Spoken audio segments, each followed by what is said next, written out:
She's 18 and eager to graduate from high school, but Hannah Waters is struggling to cross the finish line.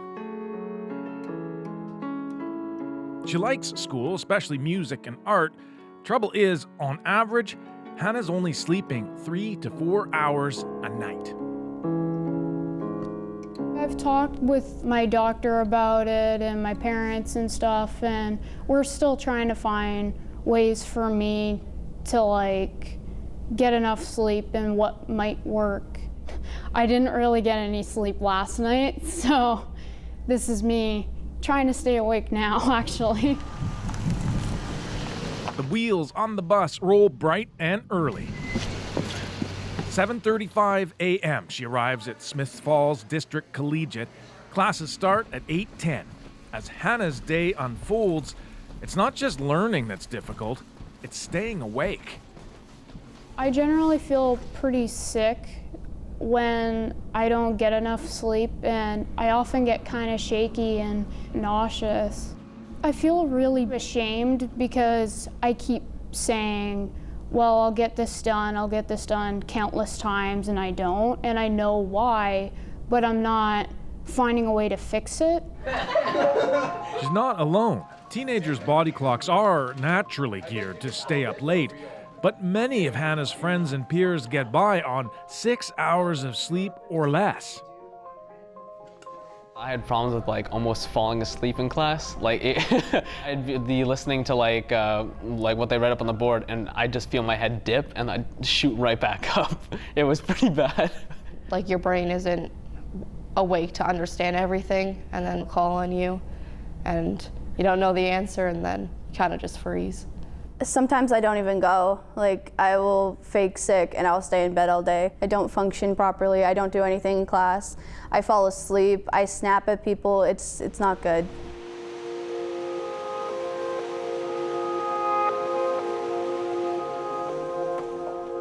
Dr. Indra Narang, director of sleep medicine at the Hospital for Sick Children, sees all kinds of sleep-deprived children, from 2-year-olds to teenagers. Her patients usually suffer severe sleep disorders. They're really alarming studies in that group. But she sees a disturbing trend among teens, what she calls an epidemic of sleep deprivation. It's not uncommon for me to see teenagers in my clinic who are telling me that on school nights they're going to bed at 1 a.m., 2 a.m., 3 a.m. and getting up at 7 a.m. to go to school. And those group of children are also at increased risk of cardiovascular disease, metabolic disease downstream, certainly depression, mood changes. Okay, so female, and then grade 9. And then 8, in general, I feel anxious, worried, or stressed. D, often. That lack of sleep and the negative effects that it brings intrigued Quinn Atkinson and Lizzie Horsey. For this year's science fair, the grade 10 students decided to investigate why their classmates constantly complain of fatigue. And we were like, what's going on? Yeah. Why is everybody in our school so tired? Basically, we wanted to know if it was more of a bandwagon thing, everybody just oh, they're tired, I'm just gonna say I'm tired, or if they were genuinely actually tired and actually needed sleep, and if they were gonna go home and actually take a nap, or if they were just saying they were. I have trouble falling asleep right away once I try to go to sleep. C, sometimes. They designed a questionnaire, including a survey commonly used to detect sleeping disorders, and had students complete it anonymously. That's so cool. I know.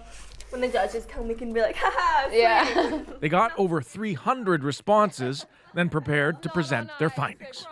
That's cute. I like it. And then you can... Yeah.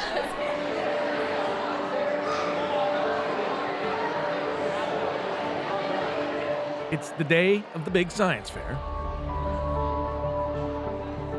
I'm Lizzie, and this is Quinn, and today our science fair is on sleep. We drew conclusions, we analyzed our data, we created graphs like these, and we did The duo is pumped to share their results with the judges. The average of our sample size got 7.67 hours of sleep on a school But it night. was kind of funny because some people got 3 hours and some people got 12, so it like kind of balanced out. Among their findings, nearly 2/3 of their peers surveyed arrived to school sleep deprived. 32% reported excessive sleepiness, with a handful so lacking in sleep it could require medical intervention. Now I feel like I need to sleep more because I'm scared. I know, I'm so scared of being sleep deprived.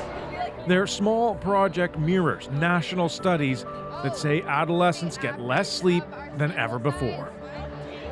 So what exactly is keeping many of these students from getting the sleep they need? Dr. Narang has been asking the same question.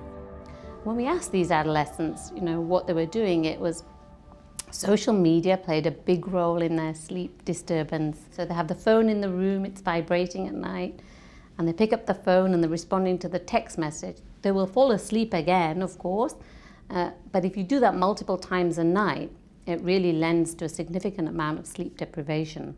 Okay, so technology, how much of that is that a problem in terms of trying to get to bed? For me, it's quite a problem because I'll be on my phone and I have people texting me and messaging my phone, and I'll look at it and then I'll be up on. Indeed, most teens are well aware too much screen time sabotages their sleep. I think tech has a huge part of why students have trouble sleeping. It's kind of addicting. Yeah. My guy friends stay up till 3 playing video games or texting their other friends. I do know some girls would probably do the same thing too, be on their phones or whatever, just kind of doing whatever. Okay, so tech is an issue. What do you think about how that may impact you? I've been seeing that my grades have been dropping a bit since I'm not getting enough sleep. My grades were at between 90s and 100s. Now they're at 70s. Oh, really? Yeah. Okay, well, so talk So the students know their grades are affected. They know they need more sleep. But what can they do about it? You need to build in some relaxation time so your body can sleep. You need to take care of yourself.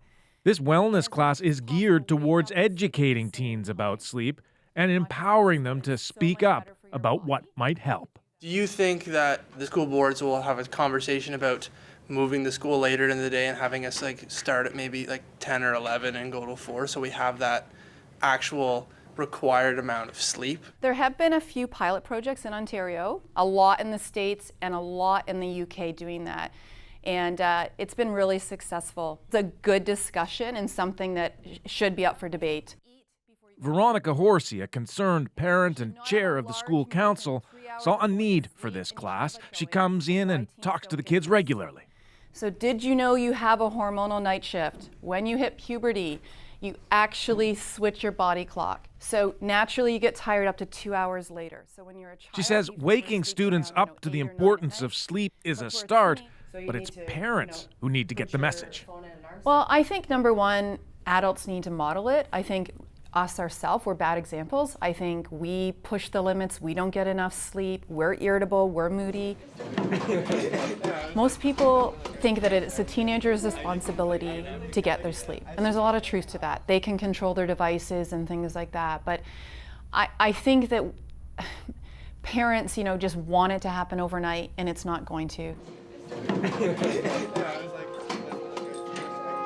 Everything catches up with someone at one point or another. It'll 100% catch up with me at a later date, but right now, I just got to focus on the present and sadly not the future. It's not the greatest because I do want a good education and I do want to be awake for my classes and be able to pass to get into my future goals in life. I often say, tonight I'll try to get sleep. Tomorrow I'll be able to get everything done, I'll remember everything. But of course tomorrow I'm just going to be really tired and I don't get stuff done and I feel the same. I really wish I could get more sleep. When the school day is finally done, Hannah is worn out. Sleep seems an impossible dream, but talking about solutions is a first step. Now the hard part, getting a good night's rest. Duncan, McCue, CBC News, Smiths Falls, Ontario.